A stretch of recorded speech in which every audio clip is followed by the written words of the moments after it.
The CEO of Zillow just offered a warning for the 2024 housing market, one that you all need to be paying close attention to if you're a home buyer or real estate investor or just someone who wants to track the state of the market. This warning suggests that conditions in the housing market could get even worse over the next couple quarters. With Zillow stock slumping on first-time homebuyer and mortgage rate headwinds. In particular, Zillow warned that first-time homebuyer activity is underperforming. And this is a big potential problem for the housing market, everyone, because if first-time homebuyer activity underperforms, that means that demand in the market is soft, something that could eventually bring down prices. With Zillow stating in their shareholder letter that our residential revenue outlook for Q2 is decelerating compared to Q1 based on the headwinds of first-time homebuyer activity underperforming the overall mortgage market to date. Moreover, Zillow points to a recent rise in mortgage rates to mid 7% range, resulting in some of their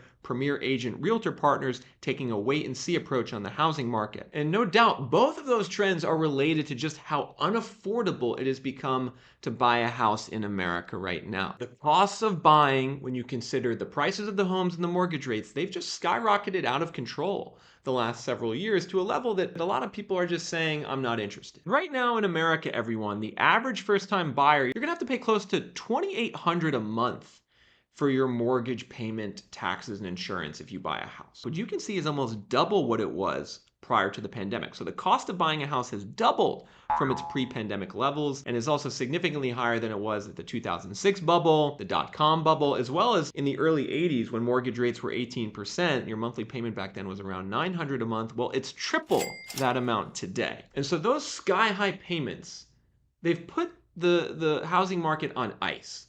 Because quite legitimately, home buyers across America, or would-be home buyers, many cannot even qualify for a mortgage. That's how bad the affordability has become.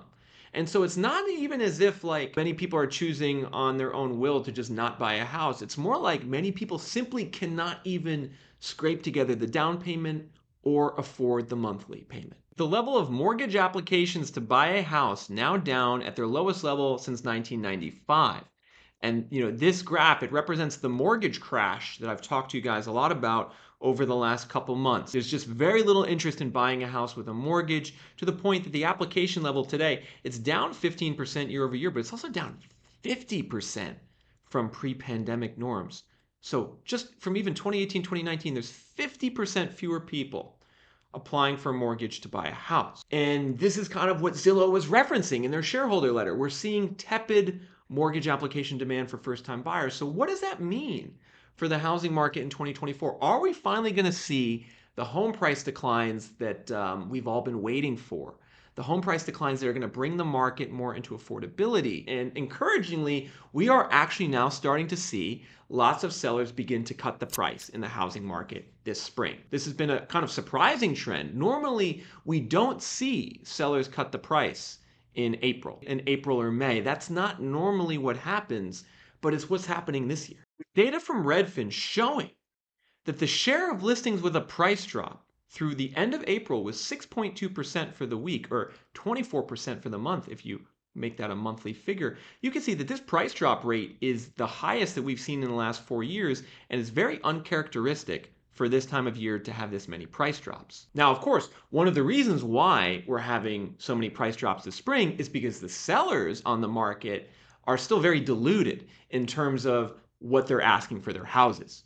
I mean, a lot of sellers are still coming to market at crazy, crazy prices. In fact, the same Redfin report showed that the median asking price for a house is up to $420,000, up 7% year over year. And so many sellers are still extremely greedy in terms of what they're asking for their house in an environment where the buyer demand and pending sales is really low and the new listings are spiking. Setting ourselves up for a major, in my opinion, episode in the housing market over the next 3 or 4 months. I mean, we have these sellers still coming to market at crazy prices with really low buyer demand and buyer demand that's trending down, while many of these sellers are already being forced to cut the price. I think that's a cocktail for some turbulence in the market. And folks, some of these sellers, they're absolutely like off their rocker. They're almost crazy. Like on this listing, check this out, everyone. This is a house on the market for $1.3 million in Nashville. You can see, it's a nice looking house. Maybe the kitchen was renovated a couple years ago. It looks like a nice place to live. But I want you guys to take a look at the listing history because this is wild. This is a house that's actually been on the market for sale for almost a year and a half. It was originally listed in January 2023 at 1.2 million. And what this seller then did was they cut the price down to around 1.07 million. So they cut it around 15% through last October. Then they removed the listing and then relisted it at 20% higher, even higher than their original list price a year and a half ago. And I think a lot of these sellers are just in for a massively rude awakening over the next 3 to 6 months because a lot of them just aren't paying attention, unfortunately, to what the data is saying, to the warnings that a company like Zillow is issuing. I mean, folks, Zillow, it's the biggest real estate company in America, or maybe even in the world. They had 217 million unique users in the first quarter of 2021. And interestingly, I actually polled you guys and I asked the question, when you search for a house, which real estate website do you use most? And it's huge. 56% of you polled indicate that you use Zillow, compared to 15% who use Redfin and 14% who use Realtor.com. Another 14% of you just said you're not looking for houses at all right now. This was a poll where almost 8,000 of you voted. So Zillow is clearly the top dog in terms of real estate search. And so if they decide to warn you in their earnings release, you should probably pay attention to it. And Wall Street's definitely paying attention to it, folks. Zillow's stock price, it's down 16% over the last month to $39 a share. And you can see that stock price of Zillow today, it's broadly similar now, or even a little less than it was prior to the pandemic. However, what I actually thought was amazing, everyone, is that Zillow actually grew their revenue in the first quarter of 2024. This is super interesting. They grew their residential revenue 9% year over year. They grew their rentals revenue 31% and their mortgage revenue 19%. So Zillow actually, in the face of this severe housing downturn in terms of buyer demand, still grew their revenue 13%. And one of the reasons that might be is because in the initial stages of this housing downturn, more and more realtors are going to Zillow for help. I mean, so this is Zillow's main business model, everyone, is that they connect buyers with realtors. And this is their premier agent program. And realtors will pay a fee to Zillow for these connections with clients and leads. And as realtors struggle to sell more homes, they've clearly been going to Zillow more for help and paying Zillow more for help. However, the problem is that there's likely going to be a certain point this year where more and more realtors, rather than going to Zillow for help, simply decide to quit. And when they quit, that's going to be lost revenue for Zillow. So I wouldn't be surprised if Zillow's revenue goes down into the future. This is something that they actually indicated themselves in this earnings report. They expect revenue from its residential business to be between 370 and 380 million in the second quarter, less than it was in the first quarter. However, what I think most of you guys know Zillow for is their Zestimate. And while this Zestimate isn't perfect, you can actually kind of use it as a home buyer or investor to help you understand if, a listing you're looking at is fairly priced. Like for instance, on this 4-bed, 3-bath house outside of Dallas, it's on the market for $470,000. You can see it's not the prettiest at all. I mean, wow, look at that kitchen. That kitchen has not been updated in quite some time.